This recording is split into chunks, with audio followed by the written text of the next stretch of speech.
بسم اللہ الرحمن الرحیم یا ودود و صلی علی سیدنا محمد وآلہ و صحابہ انکا رحیم ودود۔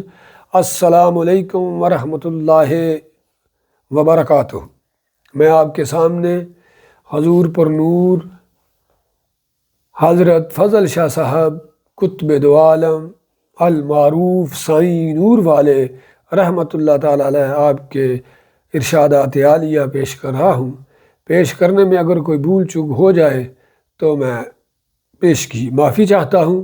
یہ ارشادات عالیہ، یہ ملفوظات نواز رومانی صاحب کی کتاب احصل الحواس سے لیے گئے ہیں۔ مرشد من فضل شاہ فاضلی قطب دو عالم بود کامل ولی۔ نعمت قدم بوسی نصیب ہوئی، گفتگو مال اور والدین کے بارے میں ہونے لگی۔ ارشاد فرمایا، فرمان الہی کے مطابق ہر شخص کے مال میں مسافر، قرابت دار، قیدی، مساکین، اقربا، فقراء حقدار ہیں۔ جو شخص ان پر مال خرچ نہیں کرتا اس کا مال پاک نہیں، اور جو صرف اپنی ذات پر ہی خرچ کرتا ہے وہ برباد ہوتا ہے۔ جب مال خرچ کرنے لگو تو مقصود اللہ اور اس کے محبوب صلی اللہ علیہ وآلہ وسلم کی رضا ہونی چاہیے۔ جب اس مقصد کے لیے کسی کو مال دو تو شکریہ بھی ادا کرو کہ اس کی بدولت فانی مال دائمی نعمت میں تبدیل ہو گیا ہے۔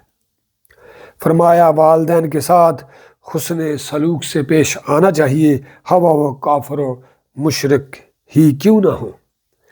جب والدین بوڑھے ہوں تو ان کی ذاتی خدمت کرنا حسن ہے۔ اس طرح بچوں کی تربیت بھی ہو جاتی ہے کہ والدین سے کیسے سلوک کرتے ہیں۔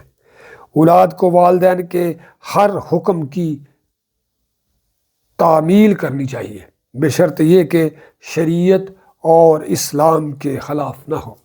اگر والدین کے لیل و نہار اللہ تعالیٰ اور اس کے محبوب صلی اللہ علیہ وآلہ وسلم کی اطاعت و اتباع میں بسر ہوتے ہیں تو ان کی نافرمانی حق کی نافرمانی ہے۔ اللہ تعالیٰ ہمیں بزرگان دین کی صفات کو اپنانے اور اجاگر کرنے کا شرف اور مرتبہ اور شان عطا فرمائے، اور اللہ تعالیٰ ہمیں آسانیاں عطا فرمائے اور آسانیاں تقسیم کرنے کا شرف عطا فرمائے۔